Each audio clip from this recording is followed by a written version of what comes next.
los temas del momento. Como ustedes sabrán, creo que acá al menos en el Perú no hay ni una sola semana en la cual no surja algún tema del cual se pueda conversar, debatir, temas polémicos, y estamos inclusive ahora en una situación que compromete a una de las instituciones más importantes, no solo en nuestro sistema eh, jurídico, sino en nuestro país.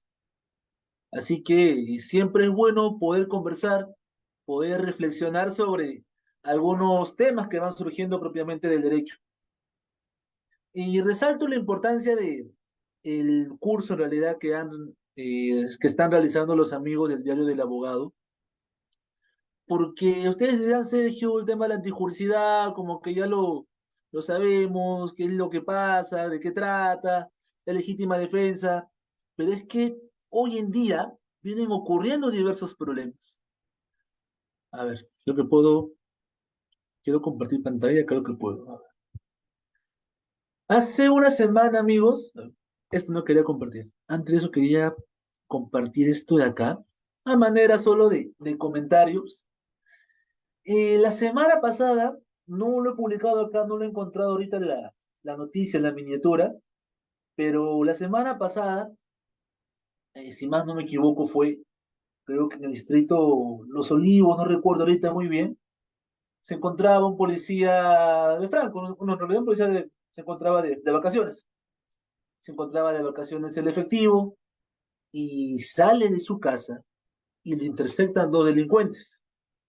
El policía que portaba siempre su arma la saca y se defiende contra estos dos sujetos que querían robarle sus cosas. Producto de ese acto, uno de los dos sujetos, termina perdiendo la vida. Y el policía les comento, bueno, sus compañeros que lo conocían, ¿no? Lo llevan a la comisaría, todo para que pueda dar su declaración, aclarar los hechos, y llega la fiscal y ordena que se le detenga. Y los policías, inclusive hay videos, de repente los que lo han visto por ahí, no me van a dejar mentir, que inclusive hay un video en cómo la fiscal, los policías le explican, ¿no? Pero, doctora, ¿no? El señor se ha intentado defender, nuestro colega se ha intentado defender, y producto de ese acto que se ha defendido es que uno de los ladrones ha perdido la vida, no, que deténgalo en este momento, llévelo a la carceleta. Y los policías pues se rehusaron a obedecer eso, y con justa razón, ¿no? Ya posteriormente creo que llega el ministro del Interior para también dar respaldo, dar apoyo. Y es que hoy en día, creo yo, no sé si es por falta de criterio o muchas veces porque se desconoce cómo funciona la figura o cómo funciona todas las categorías que involucra la antijuricidad. Es que se falla en la praxis, se falla en la práctica. Creemos que por el hecho de que la conducta ya es típica, ya sí o sí va a ser un delito, y no siempre es así.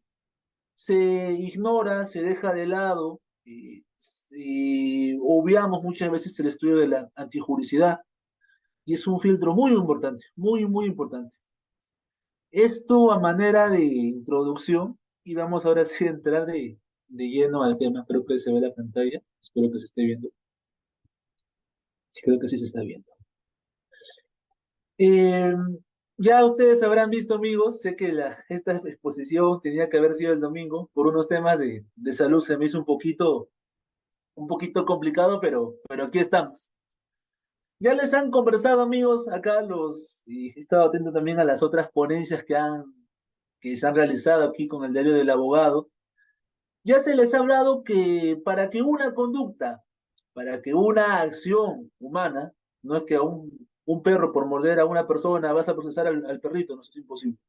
Una acción humana tiene que ser típica, o sea, la conducta tiene que estar necesariamente prohibida en el Código Penal o en alguna ley penal especial, tiene que ser antijurídica, que es lo que vamos a hablar hoy, de que la conducta no solo esté prohibida en el Código Penal, porque no solo se trata de que esté prohibido el, no, el matar, el quien usurpa, el funcionario que se apropia de dinero del Estado, eh, aquella persona que realiza extracción ilegal de minerales, aquella persona que roba. Entonces, no solo se trata de que la conducta sea típica, sino que además tiene que también ser antijurídica. Oye, tú te acabas de hurtar un carro. Sí, pero fue para llevar a tu familiar que le estaba faltando el oxígeno y no contestaba ninguna ambulancia. Un caso así ocurrió alguna vez, en pandemia. Y ya en unos momentos les comentaré seguramente, pero vamos a conversar. Y esto más que todo era manera de introducción. Cierto que tenemos el tiempo también controlado, así que vamos a tratar de ser lo más precisos posible. Entonces, amigos, el tema que vamos a conversar, que vamos a tratar el día de hoy, se va a encontrar justamente después del análisis posterior de la conducta y posterior de la tipicidad. Porque la conducta podrá ser típica, pero puede que no sea antijurídica. Puede que mataste, pero fue legítima defensa. Tú, bombero, rompiste la puerta de una casa, pero fue para apagar el incendio del lado vecino.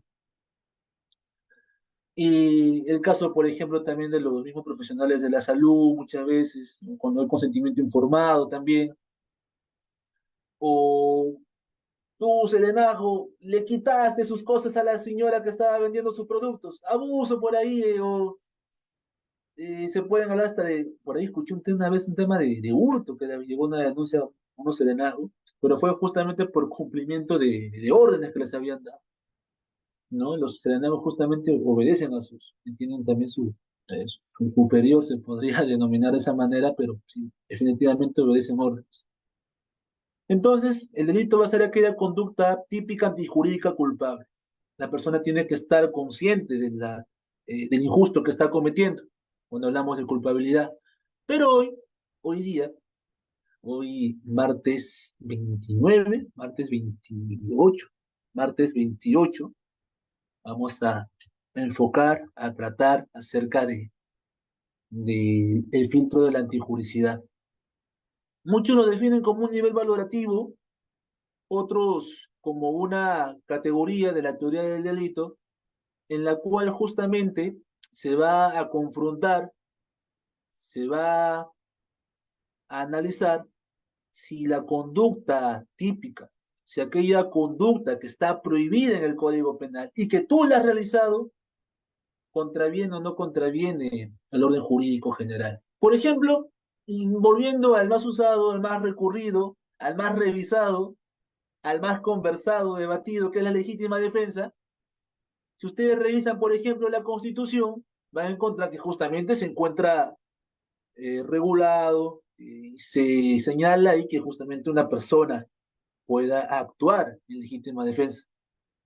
Y no es que esté prohibido, eh, más allá de la regulación que hay en el Código Penal en el artículo 20, numeral 3, legítima defensa justamente está tutelada constitucionalmente, porque lo que el Estado no va a tolerar es de que tú puedas quedarte indefenso, de que tú no hagas nada, si es que vienen a agredirte a ti o piden agredir a un tercero, porque ustedes sabrán también que la legítima defensa puede ser sobre bienes jurídicos propios, mi vida, mi integridad, como también la de un tercero.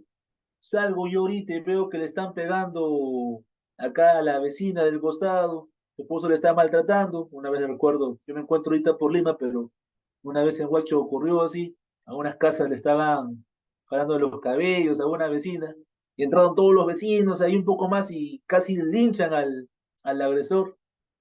Y efectivamente se puede hablar de una legítima defensa en ese caso. Vamos a hablar también en un rato más, controlando el tiempo, de qué ocurre en caso de los excesos que se puedan producir en la legítima defensa.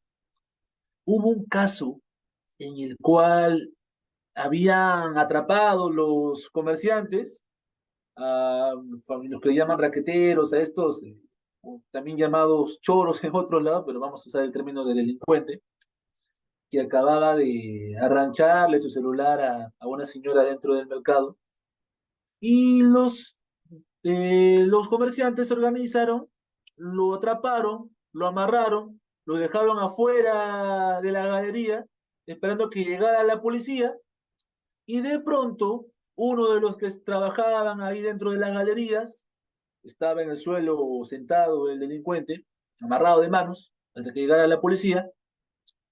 Viene acá el comerciante, un trabajador, uno de los comerciantes, y le tira un rodillazo en la cabeza al delincuente. Producto de ese acto, el delincuente termina perdiendo la vida. Y a este señor que le tiró el rodillazo, finalmente le terminan dando prisión preventiva.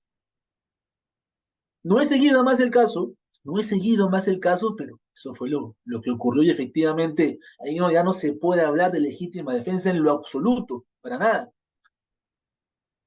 Bueno, hay definiciones como, por ejemplo, la del maestro, el doctor Javier Villestein, ex juez supremo. Hay un libro muy interesante que él tiene, que es sobre manual de derecho penal parte general, o derecho penal parte general, si es que así se denomina. Y es un libro que me ayudó mucho, se los recomiendo pues, por si desean leerlo también y conocer, adentrarse mucho más en el estudio de la teoría del delito. Porque el maestro Javier Villestein bien dice que no se trata únicamente de examinar que la persona haya realizado el comportamiento jurídico que está prohibido, sino de analizar si ese comportamiento que realizó está de acuerdo o no al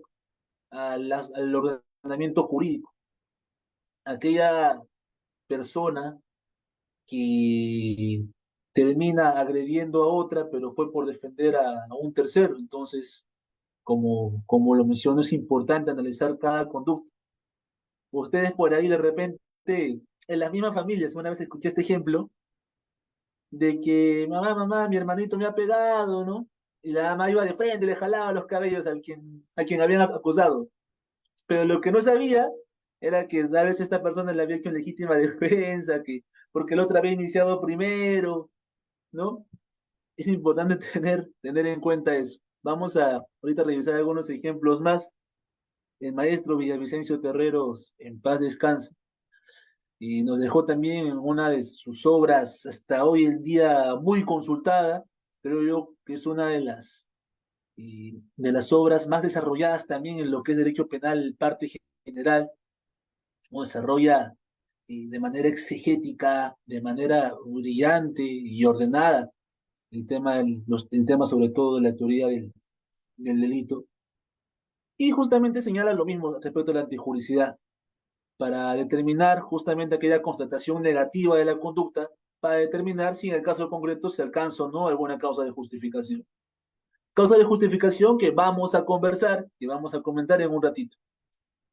De manera rápida, esta parte, amigos, de la antijuricidad ya hemos hablado, que es la atribución que va a recibir determinada conducta que sea típica. Pero en cuanto al injusto, ¿qué es el injusto? Hemos escuchado muchas veces, según en jurisprudencia sobre todo, el término injusto, y nos referimos a injusto cuando ya la conducta ha pasado el filtro de la tipicidad y también el de antijuricidad. Aquella conducta que es típica y es antijurídica recibe la denominación, la calificación de injusto. Respecto a antijuricidad formal y antijuricidad material, cuando hablamos de antijuricidad formal, hablamos de la contradicción que tiene que haber entre la conducta que ha realizado y el ordenamiento jurídico, ¿no? Ahora, cuando hablamos de antijuricidad material, no solamente hablamos que este comportamiento haya contravenido al ordenamiento jurídico, sino que además se tome en cuenta un criterio de ofensa bien jurídico. Ok, la conducta ha contravenido de la norma, pero ofendió, transgredió algún bien jurídico, es lo que se sustenta en la antijuricidad material. A diferencia de la antijuricidad formal, que únicamente se habla de que la conducta se va a contraponer, va a contradecir el ordenamiento jurídico. Si ustedes revisan ¿Cuál es la tesis de antijuricidad que se sostiene en el código penal? Ustedes van a revisar el artículo 4 del Código Penal y van a encontrar ahí, en el principio de lesividad, artículo 4, ojo del título preliminar, de que en nuestro país se van a proteger, obviamente, tanto la lesión de un bien jurídico como que también pueda ser puesto en peligro, ¿no? Por ejemplo, estos famosos casos de la conducción en estado de ebriedad. No atropellaste a nadie, ni siquiera a un perrito, pero aún así es delito, evidentemente, la conducta. Encontramos antijuricidad de lesión, antijuricidad de peligro, lo que hablábamos hace un momento. Podemos tener antijuricidad de lesión, por ejemplo, cuando hablamos del tema de los delitos contra el patrimonio, como el robo, como el hurto, la usurpación. Por ejemplo, hablamos de también el tema del delito de difamación, cuando se toca, pues se transgrede, por ejemplo, un bien intangible como es el honor. Ahí hablamos de una antijuricidad de lesión. Y cuando hablamos de antijuricidad de peligro, por ejemplo, en el caso que les ponía hace un momento, de que una persona esté manejando, conduciendo en estado de ebriedad. El tema del disvalor del resultado, disvalor de acción, algo rápido también para poder eh, analizar. Cuando hablamos del disvalor de acción, vamos a hacer referencia de que la conducta que se haya realizado sea de carácter desvalorado, hacemos más referencia a la norma en sí, y cuando hablamos del disvalor del resultado, efectivamente, no solamente se trata de haber contravenido la norma, sino que también tiene que haberse producido una lesión o haberse puesto en peligro un bien jurídico. Y aquí el tema del cual queríamos conversar, tratar más el día de hoy, y creo que es donde merece mucho la atención porque se presentan varias problemáticas que estoy seguro por acá habrá algún compañero, alguna compañera, algún colega que esté ya trabajando en el Ministerio Público, en un estudio jurídico, en el Poder Judicial, y vea mucho estos casos, vea mucho estos casos. La vez pasada me comentaba una amiga el caso de un señor que le había pegado a otro, lo había molido a palos porque estaba que se llevaba sus ovejas. Hay efectivamente ahí una conducta antijurídica, por supuesto que no, porque efectivamente si viene alguien y se está llevando tus cosas, efectivamente tienes la autorización, se podría decir legal, para poder repeler dicha acción. Claro que la norma no permite excesos. Vamos a conversarlo también en un ratito más, porque entre las principales causas de antijuricidad, las principales causas de antijuricidad, de causas de justificación, perdón, de las principales causas de justificación con las cuales nosotros vamos a señalar que la conducta efectivamente no es antijurídica, vamos a encontrar las siguientes, y principalmente entre ellas la legítima defensa que vamos a tratarla ahorita. Y la definición de legítima defensa creo que de por sí no es complicada, muchos ya la conocen. Hay una acción de un tercero que busca o genera un daño a otro y producto de esa acción hay una reacción, pero una reacción de defensa. ¿En, en qué se basa la legítima defensa? Se habla que tiene efectivamente dos principios, un principio en cuanto a la protección individual, pero ojo que esta protección individual no solamente puede ser propia. Si vienen acá y veo que hay dos personas acá en la esquina que están asaltando al amigo Ciro Vázquez y tengo yo de repente un arma, con autorización, claro está, puedo actuar frente a esto. O sea, la norma lo permite, porque la legítima defensa no solamente es propia, sino también es de terceros. Y van a haber sí o sí, sí o sí, sí o sí, tienen que concurrir dos actos. No es de que yo saque el arma de frente porque vea a dos personas y le dispare porque quiera. Tienen que haber sí o sí dos actos. Hay un acto de agresión y hay un acto de defensa. Si no existe el acto de agresión primero, no se puede señalar que estamos frente a la legítima defensa. Bueno, hay una línea muy delgada entre la legítima defensa, para el caso de los policías, bueno, entre lo que es la legítima defensa y el uso eh, en el ejercicio de una profesión, de un oficio. Eh, a un policía no se le puede atribuir el tema de la legítima defensa, haber actuado en legítima defensa, sino en el ejercicio de un cargo, de una profesión. Es otra de las causas de antijuricidad que vamos a conversar en un ratito. Pero en cuanto a legítima defensa, amigos, yo lo conversaba y les comentaba hace un momento.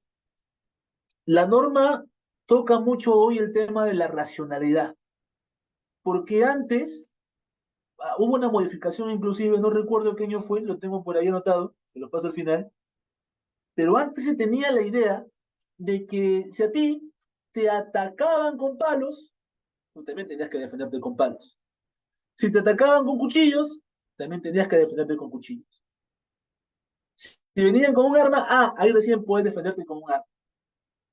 Entonces, ese criterio de que tiene que ser un medio proporcional con el cual te defiendas ya ha sido eliminado, ha sido suprimido. Incluso ustedes si revisan el numeral 2, el segundo requisito que tiene la legítima defensa, en el artículo 20, numeral 3, literal B, si más no me equivoco, van a encontrar ahí que eh, para tú defenderte frente a una agresión ilegítima, no se trata de que lo hagas con un medio proporcional o igual, sino con un medio racional. Supongamos a una mujer que es víctima de constantes maltratos físicos por parte de su pareja. Venga un día el señor y le comienza a agredir a la mujer y producto de esa agresión, la mujer, lo único que tiene a su alcance es un cuchillo. Tú no vas a decirle a la mujer que si la persona te ataca a puñetes, se defienda también a puñetes. Obviamente, en ese caso, el medio racional que tendría la mujer, al ser menos fuerte que el varón, al encontrarse en más desventaja que el varón, es tal vez agarrar un cuchillo, cualquier herramienta que tenga a su alcance y se defienda de esa manera. Por ahí una vez en una ponencia me comentaba, ¿no? Pero si es que una malpartida, no, pero no se trata más que la condición del sujeto, son las condiciones de la circunstancia. ¿Alguien por ahí tendrá un ejemplo de legítima defensa, amigos, que tal vez les haya pasado? En una ocasión les comentaba que me pusieron el ejemplo de legítima defensa. Con mucho gusto, si desean activar su micrófono, amigos, los escuchamos, o alguna pregunta hasta acá tal vez. No se trata solamente de que hable con Manuel, de que hable con Elizabeth, de que hable con el amigo Jan Benito, con el amigo José Joel, Shirley Manay, sino de que conversemos, de repente en los comentarios, de repente desean activar su micrófono, no sé si tienen permiso, no sé si de poder comentar, creo que sí, ¿cierto? Sí, sí puede. Si no, a ver, para poder leerlos o escucharlos, chicos, en cualquier momento no duden, por favor, a ver, el amigo Jan Reyes. A ver, Jan Reyes. Amigo doctor, buenas noches. Primero felicitarle por la disertación que está dando la importancia, ¿no? De la teoría del delito. Usted mencionó sobre la línea pequeña que hay en la legítima defensa de los policías. Quería contarle una anécdota que vi hace poco, ¿no? En el lugar donde resido, se mencionaba que unos menores de edad, dos menores de edad y un adulto ya, Ujú. estaban bebiendo y ya, y la policía, los personales de la policía se fueron a retenerles, o sea, a llamarles la atención, ¿no? Y ellos de manera violenta les atacaron, ¿no? le empezaron a golpear y todo, ¿no? Y ellos, ya, la cosa era que ellos le intervinieron, pero se salió de control, ¿no? Empezaron a coger piedras o cosas, los niños, ¿no? Y vino un policía que no estaba vestido, ¿no? Que no estaba como, o sea, en su momento de intervenir. Y él lo cogió al menor de edad y incluso casi le lesionó el brazo, ¿no? De alguna forma. Y mi pregunta era si se le podría, ¿no? Imputar a eso, sancionar, ¿no? O Ujú. sería en legítima defensa. Se tendría que evaluar si la persona a quien finalmente le terminan lesionando el brazo se encontraba o significaba un peligro. Me has hecho recordar justamente un ejemplo, bueno, algo similar. En la pandemia ustedes recordarán que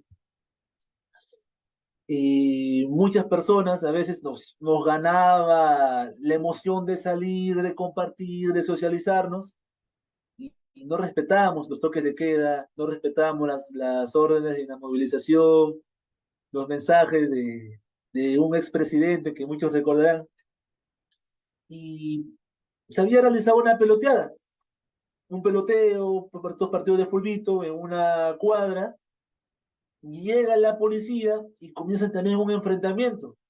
Y hay un punto en el que a uno de los policías ya lo habían lanzado al piso, lo tenían ahí todo acorralado, y el policía en ese momento no tenía otra opción y realiza un disparo, ¿no? De lo que está en el piso, realiza un disparo al aire. Y justo tiene la terrible, la mala suerte de uno de los vecinos que estaba calmando, alejando a las personas que estaban realizando, que estaban agrediendo al policía. Justo ese vecino que estaba tratando de calmar a todos, le termina cayendo el balazo. Y evidentemente, claramente la conducta de ese policía puede hablar que fue incumplimiento de un deber. Y en el caso, por ejemplo, que también me comentabas, y ya volviendo, porque justo tocabas yo ahí una de las causas de justificación que vamos a conversar en un momento. En el caso que nos comentaba de ese policía, él podría sustentar que actuó en cumplimiento de un deber, tal vez para proteger, él como estaba vestido de civil, pero que lo hizo para proteger tal vez a uno de sus compañeros, ¿no? De los otros efectivos, pero tendría que analizarse si de repente este chico aún eh, significaba un peligro en ese momento, porque conste que para la legítima defensa el peligro tiene que ser latente. Si de repente, eh, bueno, otra cosa es cómo se le haya intervenido tal vez, y que al momento de haberle intervenido, reducido, ahí se le dobló el brazo, sería distinto, ¿no? Igual sería en el cumplimiento, en el ejercicio viendo acá el estado de necesidad, del cumplimiento de un deber, el, en el ejercicio en el ejercicio legítimo, como en el ejercicio de un oficio, un cargo. Esto han ocurrido muchos casos, amigos. En alguna ocasión, creo que le mostraba hace un rato la noticia, ¿qué pasaba? Que a un policía, que estaba también de civil, le había acabado de robar, pero resulta que el policía va detrás de los dos delincuentes que le habían acabado de robar, saca su arma y le dispara por la espalda. Ya el policía, a él sí lo detuvieron, ¿no? Porque incluso había un video de una cámara de seguridad, porque evidentemente no había un peligro latente. La legítima defensa también te, te enseña eso. Tiene que haber un peligro latente. No es de que a mi hermanito le acaban de pegar en la esquina del colegio, hoy martes, y yo el sábado, domingo que voy a Huacho, busca a esas personas y le tire dos balazos. No sé, y obviamente ya no sería una legítima defensa, sería un acto de venganza. Hay una primera definición o reflexión más que todo que podríamos hacer de la noche, es de que justo ya el amigo que nos ha traído el ejemplo, el amigo Jan, de que no es lo mismo legítima defensa que un acto de venganza. Y en los casos mismos de los policías, no es lo mismo actuar en el ejercicio de un oficio, una profesión, en este caso de los efectivos, que actuar también como un acto de venganza. Obviamente no es lo mismo, no hay una línea ahí también que hay que separar, porque frente a un actuar que genere peligro, está la reacción de intervenir. No es de que después de ocurrir mucho tiempo, ves a la persona por ahí que ha acabado de repente acabas de encontrar ahí a la persona que posiblemente está acusada de robarle a una señora la semana pasada, sabes que es él y vas y le metes de frente dos balazos. Obviamente ahí no habría ninguna causa de justificación, no lo habría, no lo habría. Por eso digo y enfatizamos acá de que no es lo mismo un acto de venganza que un acto de legítima defensa o actuar en cumplimiento de un oficio como que hacen los policías.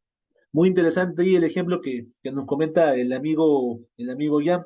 Y sí, podría ser procesado, bueno, acorde a cómo se haya dado la situación. Muchas veces no pasa, a varias personas que terminan deteniendo, no se terminan resultando con lesiones, terminan resultando con algunas, a ti, estimado Jan, a ti, con algunas heridas producto de la detención y nunca terminan denunciando a los policías porque bueno, finalmente ellos se terminan agarrando de que actuaron en cumplimiento de un oficio, ¿no? Un cargo. Y de eso se terminan agarrando muchas veces los policías, que en algunos casos pueda que sea cierto, ¿no? Van a detener a una persona y la persona se mueve, ¿no? Se pone resistencia, ahí es donde se van produciendo las lesiones, ¿no? Obviamente en esos casos sí sí hay una causa de justificación. Ahora bien, antes que nos gane también el tiempo, hay otros estados de necesidad, amigos. Uno de ellos, porque creo que había un comentario más. Ah, ya, los amigos del diario del abogado. Y van a hacer su sorteo de becas y semibecas. Atentos ahí, chicos. En cuanto al estado de necesidad justificante, en pandemia ocurrió un caso, les comento amigos, el hecho finalmente no se denunció, pero lo pongo como ejemplo porque pasó. En pandemia ustedes saben que el sistema de salud quedó reflejado cada una de las carencias que había. Hasta ahora las hay, se hacen esfuerzos, entiendo yo, por controlar, por mejorar el sistema, la situación, las condiciones, pero aún falta mucho. Creo que las colas, las personas durmiendo fuera de los hospitales, creo que reflejan mucho eso. Y en pandemia pasaba que ya no había espacios en los hospitales, las ambulancias, si era un tema COVID, no querían ir en algunos casos, no tienen que guardar reposo en su casa, o tienen que venir por su cuenta, los hospitales, las ambulancias no iban a tu casa. Uno mismo a veces tenía que ir al hospital. Tuve un familiar, recuerdo en alguna ocasión, una prima que ya no hace mucho asumió como fiscal. Un saludo si me está viendo ella, que justo en un momento y si llegamos a esta situación de que felizmente, bueno, teníamos la movilidad de un familiar y pudimos llevarla al hospital, pero muchos, que obviamente no tenían, y como pasó en este caso que les voy a comentar, no tenían una movilidad, y en uno de esos casos, un señor viendo que a su papá le estaba faltando el aire, termina hurtando la mototaxi de su vecino y se lleva a su papá al hospital. ¿Qué creen ustedes? En ese caso, obviamente no se le denunció al vecino, terminó pagando ahí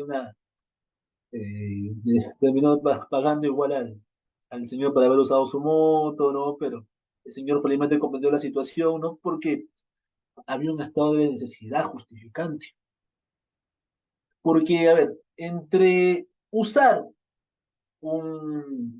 llevarte un bien ajeno, en este caso, que era un vehículo, una mototaxi, y la vida de una persona, ¿cuál vale más? ¿Cierto? Entonces, en ese sentido va el estado de necesidad justificante, amigos.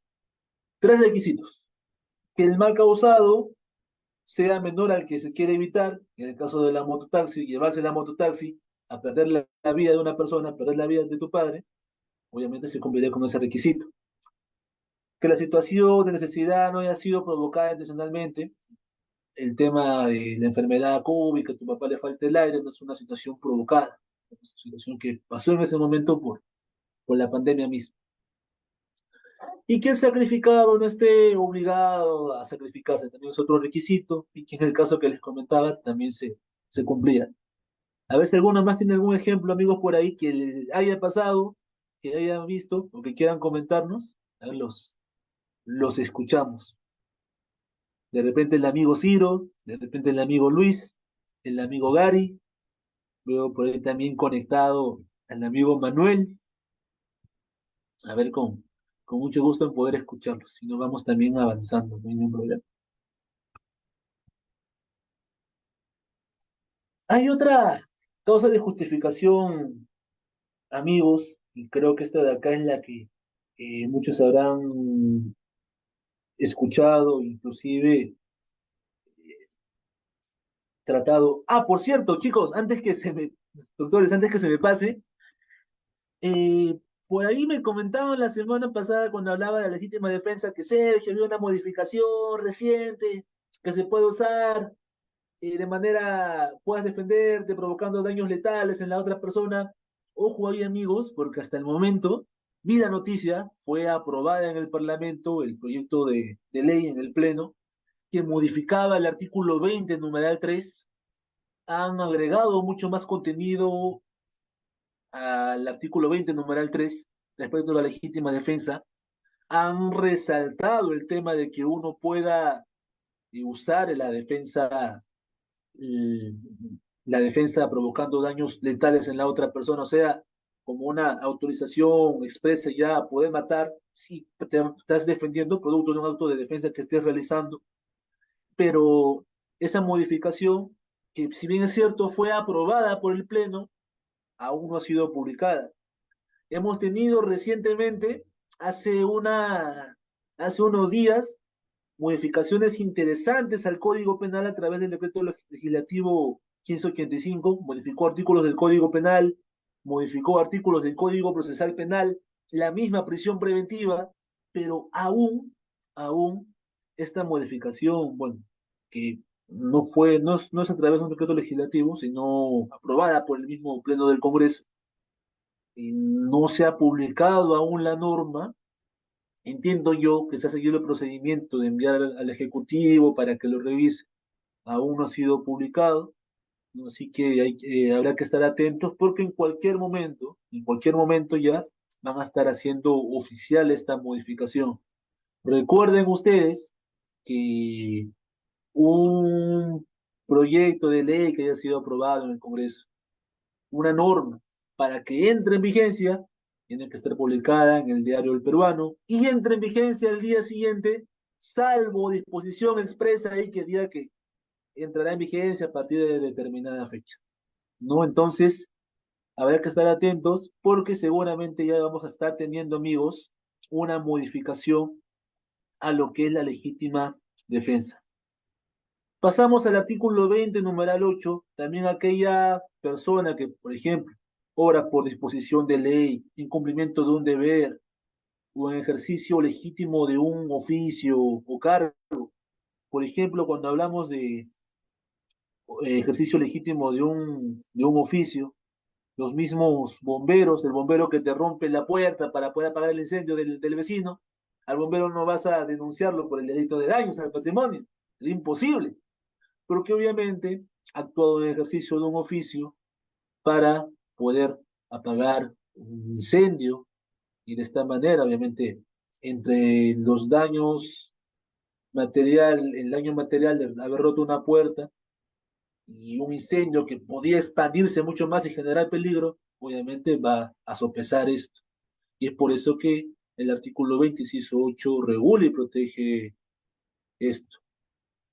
El que obra por disposición de ley, por ejemplo, obra por disposición de ley, Cuando tú prestas testimonio, usted sabrá y pensarán, Sergio, ¿por qué en aquellos casos, en donde, aquellos juicios, en donde la persona ha sido absuelta, ¿por qué no procesamos a los peritos que hicieron, que elaboraron los estudios, las pericias en esos casos que incriminaba a la persona? ¿Por qué no procesamos a los testigos que declararon? La persona ha salido inocente. ¿Por qué no la procesamos por falta de declaración en juicio? ¿Por qué no la procesamos? ¿Por qué no los acusamos? Pero yo una vez escuché una pregunta. Y es que el hecho de obrar por disposición de ley también es una causa de justificación. Claro está que es distinto, mente. Es distinto que tú vayas a juicio y des una declaración falsa a propósito. No, eso es completamente diferente. No, pero por ejemplo, obrar por disposición de ley, en caso de que uno presta testimonio, en el ejercicio legítimo de un derecho, el famoso ejemplo, el famoso caso de un padre que corrige a su hijo. Y claro está que esta corrección que el padre haga a su hijo, bueno, se entiende como un jalón de orejas por ahí. Alguna vez escuchaba a algún juez comentar que hasta un correazo es tolerable, un par de correazos, corrige al niño de hoy y ya no sufrirás las consecuencias del mañana. Pero obviamente tiene límites. Pero que el papá, que el Código Civil le da al papá el derecho, la atribución de poder corregir a su hijo. Pero obviamente esta corrección tiene que ser con límites. No se trata de que ya tienes la carta abierta de corregir a tu hijo, voy a usar no sé, un cable, voy a agarrar una manguera y lo voy a dejar como en la película de la Pasión de Cristo y no se trata de eso, no se trata de eso. Hasta la corrección de los padres a los hijos tiene límites. Un palmazo por ahí, justo hace una semana, una señora, una mujer, una amiga me comentaba que le había corregido a su hijo con un par de palmazos. Obviamente no podríamos hablar ahí en ningún caso de un delito de violencia familiar, nada de eso. Y el tema de la obediencia debida. Amigos, ¿por qué en los casos, por ejemplo, en los cuales militares han actuado, han entrado a un lugar y han matado personas, ¿por qué procesamos a los superiores y nunca a los mismos militares? Y una respuesta sería esta de acá. Porque el que obra por orden obligatorio de autoridad, de autoridad competente, en ejercicio de sus funciones, también se encuentra dentro de una causa de antijudicialidad. No puede ser procesado penalmente. Ahora, el tema del consentimiento. En el caso, por ejemplo, de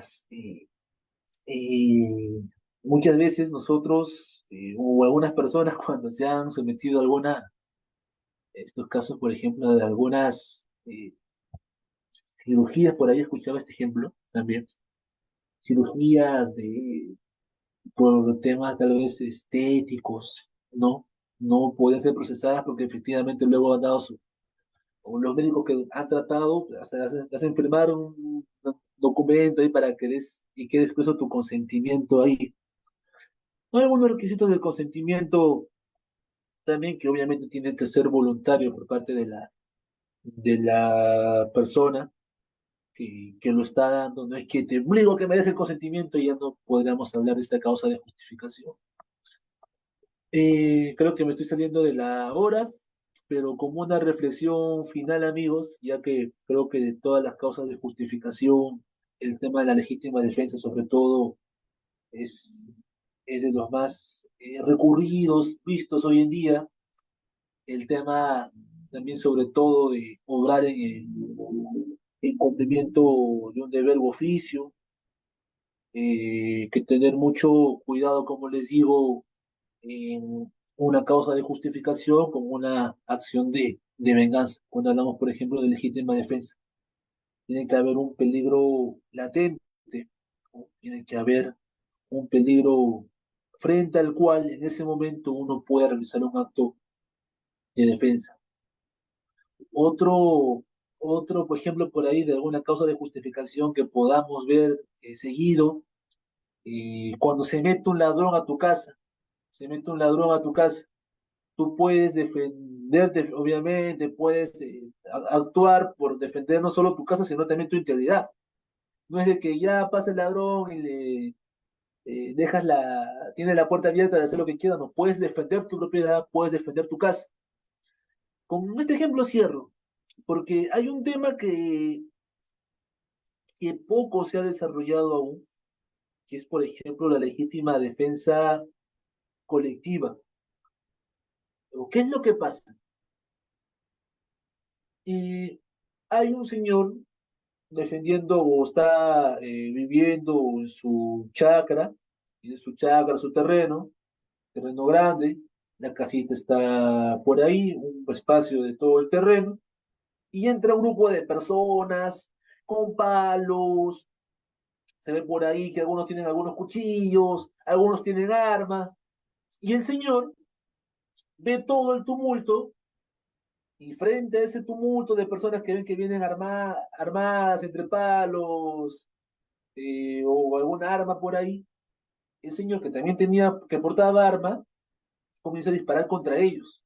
Obviamente en el momento no vas a distinguir quién tiene palo, quién no tiene palo, quién tiene un arma, quién no tiene arma, y termina disparando ahí contra las personas que estaban desde ya usurpando su terreno, y producto de eso uno de ellos no pierde la vida, pero termina con lesiones graves. Y el señor terminó siendo procesado en un primer momento. Y lo que se podría proponer en este caso es, por ejemplo, el tema de la legítima defensa. Recuerden que eh, hoy también se habla de una legítima defensa putativa, que uno no va a esperar a que la persona dispare primero para tú recién ahí defenderte, ¿no? Cuando hay un claro signo de que, una clara señal de que la persona, de que el tercero está viniendo acá a atacarte, a agredirte, a robarte, y tú accionas antes, obviamente también podemos hablar de una legítima, una legítima defensa, ¿no? Bueno, otra causa de justificación que también podemos ver seguido es estos casos cuando se entran a robar, lo comentamos hace un rato y como hasta ahora sí cerramos, porque esto también he visto que ocurre con gran incidencia, cuando entran a robar parte del ganado a las chacras, sino que ocurrió un caso en que habían entrado 4 personas a una chacra y uno de los granjeros tenía una escopeta, arma larga, y comienza a disparar contra estos ladrones. Dos de ellos, recuerdo, en un caso terminan perdiendo la vida, en este caso que les comento, y terminan deteniendo en un primer momento al señor. Después salió porque efectivamente se corroboró que la conducta efectivamente correspondía a una causa de justificación. ¿No? No era una conducta antijurídica, que tú estés en tu casa, veas 4 o 5 personas ahí que están entrando, ¿no? No son tus conocidos, han entrado, se han trepado por el techo, por el cerco. Obviamente uno tiene carta blanca a poder reaccionar. No, no es de que vas a esperar, de repente, sí, en ese caso, no es de que vas a esperar a ver si están armados, no están armados, vienen a saludarme, es una cámara escondida, no puede reaccionar, porque evidentemente hay un peligro, hay una agresión ilegítima putativa, como le llama hoy la doctrina, la jurisprudencia. Pero bien, amigos, eso sobre todo quería hoy poder tratar, conversar con ustedes.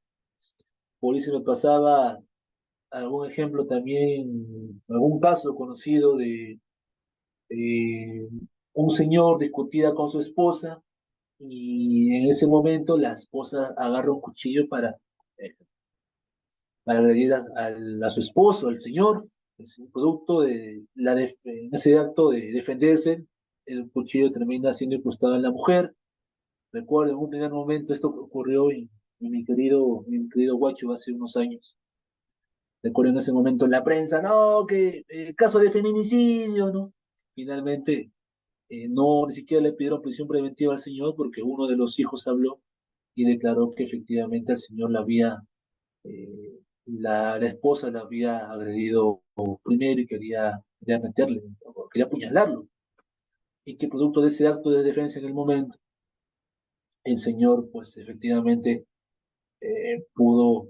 terminó incrustando el cuchillo en su esposa. Pero fue por defensa, no fue como un acto de agresión.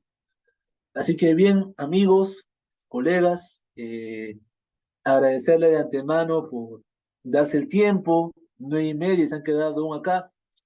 Hay una frase que me recalca mucho el maestro y que la comparto siempre, de que muchas veces una persona es condenada no por ser culpable, sino por tener una mala defensa. Así que a quienes están aquí, invitarlos a que sigan reflexionando, que sigan leyendo, que sigan investigando, estudiando, profundizando el estudio de la legítima defensa, así como de toda la teoría del delito, para que si en algún momento sean abogados, puedan ejercer una defensa plenamente y que un inocente no termine tras las rejas. Y si son fiscales, actuar siempre con la legalidad respectiva para no meter a la cárcel a un inocente. Y cierro con esto, ¿no? De que no hay peor aberración en el proceso penal que sentenciar a un inocente y dejar libre a un culpable. Muchas gracias, amigos del Diario del Abogado, Alexander, al amigo Jim Reyes, a cada uno de ustedes por quedarse hasta el final y a los amigos del Diario del Abogado por la invitación. Buenas noches. ¿O si hubiera alguna pregunta, tal vez? Luis. A ver, un momento. Bueno, hasta ahora no tenemos preguntas. Lo que quieren hacer preguntas pueden levantar la mano también para encender su micrófono. De repente tienen alguna duda, alguna consulta. De repente todo claro. Hoy le he pasado a esa estimada Karen Flores, un abrazo. Él le he pasado igual a la compañera las diapositivas para que también pueda compartirla ahí con los chicos y como les dije amigos, atentos porque posiblemente estemos próximos a una modificación del artículo 20, numeral 3 sobre la legítima defensa, ¿no? Ya se aprobó en el Congreso, pero hay que estar atentos a ver cuándo ya lo publican en el peruano, ¿no? Así que bien, Muchas espero que gracias, ninguna estimado. pregunta por ahí. Bueno, hasta ahora no tenemos ninguna pregunta, creo que todo quedó muy claro. Solo agradecer por tu participación el día de hoy como ponente, esperando contar con tu presencia en futuros eventos que hagamos, ya sea virtuales o presenciales. Muchas gracias por tu ponencia que estuvo muy excelente. A ustedes, amigos, muchas gracias. Gracias nuevamente por la invitación, por la consideración y siempre abiertos a poder compartir estos espacios. Buenas noches con todos. Muchas gracias.